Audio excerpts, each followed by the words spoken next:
Hey guys, it's Quinn. Today we're going to be doing my first Bond review of the first official James Bond film, and that is Dr. No. I've never really been a huge fan of this film, and my opinions on it haven't changed that much, but it's become slightly, I guess, more generous to the film. I've grown to appreciate it, and today we'll discuss why that is in the first Bond film, Dr. No.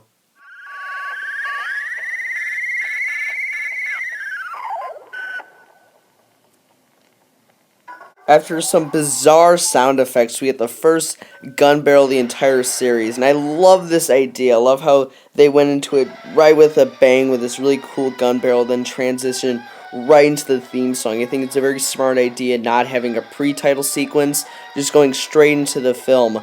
I love this title sequence. I think it's one of the better ones in the series. I think it's really cool, the little bubbles, the flashing lights. I think it's a really cool use of the title sequence and the theme song, but I hate how they transition into the second and third one. It's so random and just ill-advised. I don't know why they did it, and it kind of takes away a lot of this excitement that was this opening scene. I just think it's really random, and I don't know why they felt like they should do it. It's just so weird. Like, I feel like I need to be high in order to watch this film almost, and Jesus Christ, I don't know, it may just be me, but I think it's very strange, but the beginning was pretty cool. We also get the mention of a little mysterious group called the Tree Blind Mice, yes, Tree Blind Mice, who kill this bloke in a really mysterious scene. I think it's really cool how they decided to do that, but I think it's ruined by this stupid jump cut in the second scene, which I think dates the film. Next, we get what is quite possibly the best scene in the entire series, Bond playing Baccarat and just kicking some ass. Recently, I learned actually how to play this game, and it's very simple. It's kind of like blackjack, but I love how he just absolutely destroys this girl. It's really cool how they just keep going at it, but the best part is this awesome line. Bond. James Bond. Next, we get the first Moneypenny Bond scene in the entire series, and I stand by it as the best one of these scenes in the entire series. These two just have awesome chemistry, and it really showcases the Moneypenny Bond relationship for the rest of the series to come, and overall it's just a very sweet scene and just very well done. Although the M scene's very good, I don't think it really compares to the Brosnan era M scenes. The one shining little glimmer is Major Boothroyd in this scene, and although he's reincarnated to Q in later installments, I love the inclusion of him here. That night we see Sylvia Trenton Bond in Bond's apartment. Quite how she got in is kind of a mystery, seeing as Bond's a spy and you'd think it would be locked up better, but meh, that's besides the point. The next day we cut to Bond in Jamaica, where we see many mysterious people, including Leiter. And I love how they include him in this scene, trying to make him look out to be like a bad guy, like a henchman almost, but later in the film you find out he's a good guy, and I really like that. I love how Bond also plays with his driver here. He knows he's a bad guy, but he decides to have fun with him instead of just leaving. Next, we get the first death of the series, though. Get up.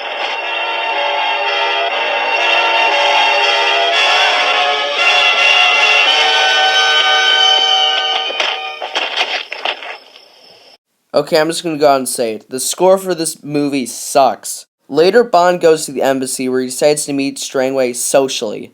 Do you notice how he does that a lot? Anyways, we get a very pointless scene with a lot of very bad editing and pointless information, which really makes the film drag on. I know this film is one of the shorter ones in the series, but I feel like they have a lot of scenes that aren't really necessary. The editing in this film is very bad, and it's very apparent in this scene, and I stand by it as one of the worst in the film because of a jump cut like this one right here. For every bad scene, though, there's a good one, and this scene in Dr. No is awesome. It tells a lot about Bond's character and how he's not really freaked out about other people coming in his room, but he wants to know if they will. It's not like he's just sitting there with a gun all night. He's just dressing everything up, being very slick to make sure that he's cautious and always being ahead of the game, if you could put it that way. I think it's a really well done scene. It tells a lot about Bond's character. I love how these little quips he does, like putting the hair there, dressing up his suitcase. It's just a really cool scene and very well done, and it's just overall a very good scene. Later, Bond meets Quarrel, and one little thing I find interesting about this scene is how perfect an English Quarrel is. Now, I know that's such a small thing to nitpick, but seeing as he lives in Jamaica, you'd think you'd have a bigger of an accent, or is it just me?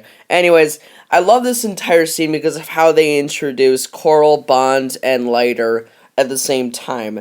I think it's a really cool scene and really shows that all these guys are sort of like on the same level almost. And it's a really cool scene. I love how they're all working for the same thing, how they all seem like good buddies more than just agents. And that's really cool and I really enjoy that. I think it's more of a credit to I guess the writers for incorporating that sort of idea. And I love this entire scene really. I do think it's kind of annoying though how they do like the whole oh Felix is a bad guy. Why wouldn't Felix just say hi? It doesn't really make sense to me. But I know it's a small thing to nitpick about, but it's a good scene.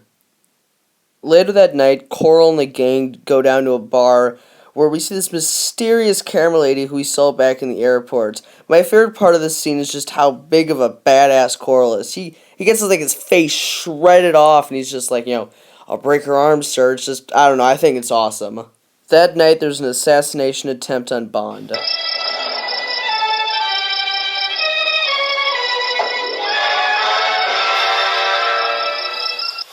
Jesus, John Barry, you've killed more people than Bond has up to this point. The next day, Bond meets Strangway, where he finds out that the rocks are not radioactive, but it turns out they are, making Bond suspicious of both Strangway and Crab Key. Strangway then goes to Dr. No's lair with some great set pieces from Kid Adams. I love how, with the small amount of money that they had, they really made a really cool little lair for Dr. No on Crab Key. The acting I really buy for the scene. I think that this scene overall just adds to the mystery that is Dr. No. I think it's very well done and it's really cool.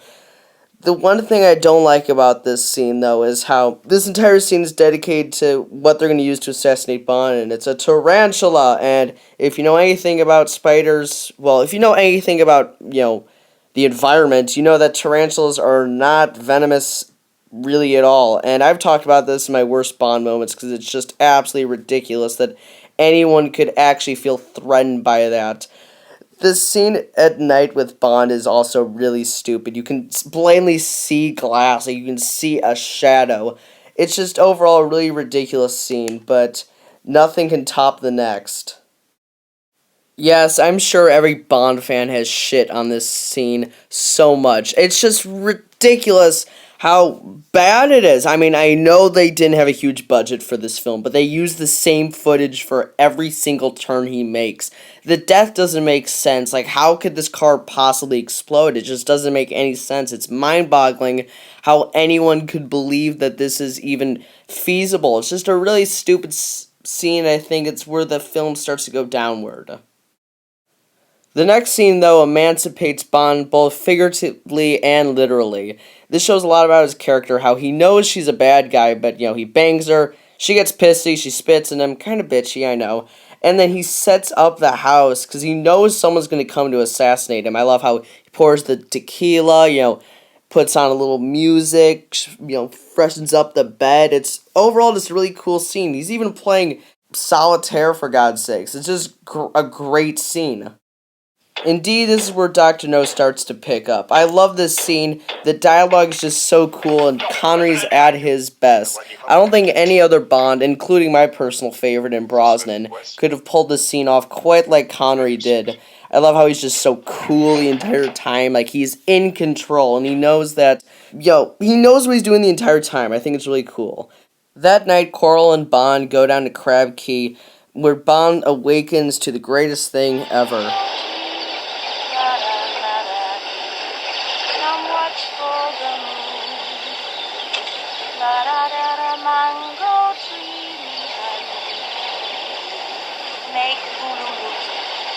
This scene is great, but the one thing I hate is through their dialogue you hear more about the dragon, which has got to be the dumbest thing in any Bond film, even more than the windsurfing and Die Another Day. Well, maybe that's a bit harsh. This is a great scene, but the inclusion of the dragon and all that stupid stuff like that really dilutes the fact that this is one of the most iconic scenes in the series. The scene where they are running away from the dogs is a good scene, but I think it could have been more suspenseful with a better score. Hell, even a good score. And how could no one see a human being in clear water? It's really annoying how they do all these stupid things and no one sees them. It's ridiculous. The sign of do not pass this point is really stupid because you're not meant to be on the island in the first place. If anything, it's promoting that the part of the island is where the Chinese guy is basically what they call him. The Honey Ryder scene when she's talking about her father is really interesting, but it raises the question why she's even like in the Caribbean. If you're scared about the fact that your father died there, why would you ever go there? It's ridiculous to me. Later that day, they see a tank and they start shooting at it, but not even a building could take down a tank, as demonstrated by this.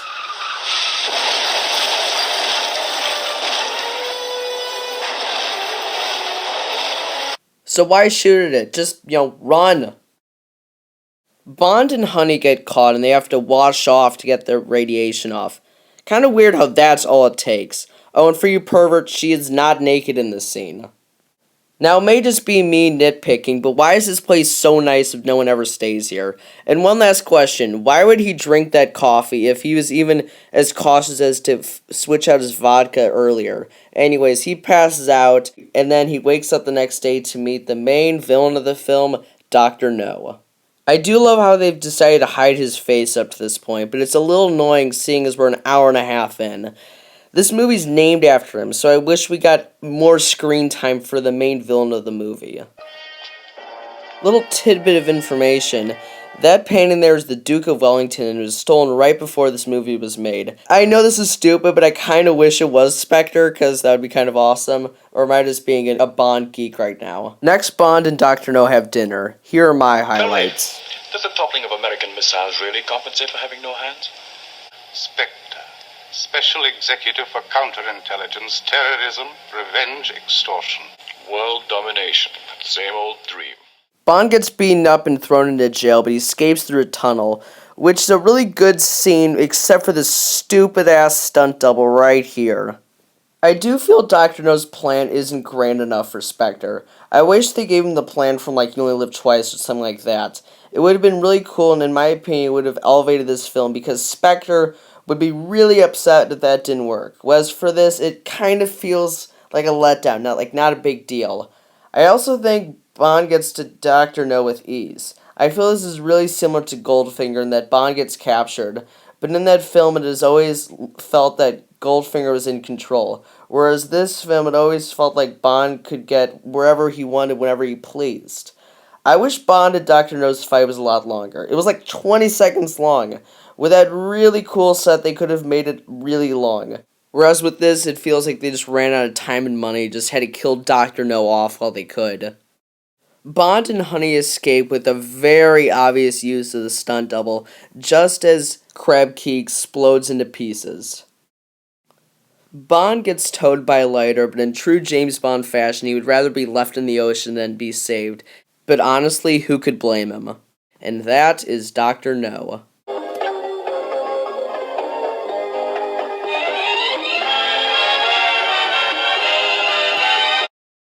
So yeah, that's Dr. No, and guess what? I didn't hate it this time around.